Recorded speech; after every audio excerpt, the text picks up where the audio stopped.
The 12x3 30-foot wide inline Hopup tension fabric display is our newest addition to the popular Hopup display line. This impressive display features a single collapsible display frame and one seamless graphic.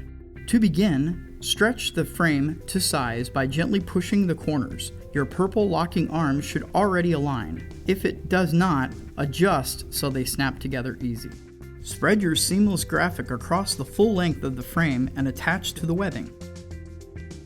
Working your way around the frame edge, align on the edge of the graphic with the webbing of the frame.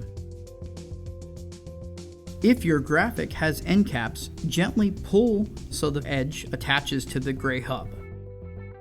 Repeat for the other 3 corners. Your graphic should be taut.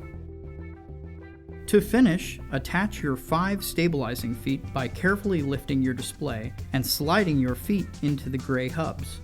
Feet should be attached every 3 quads for the frame, starting from the outside and working in.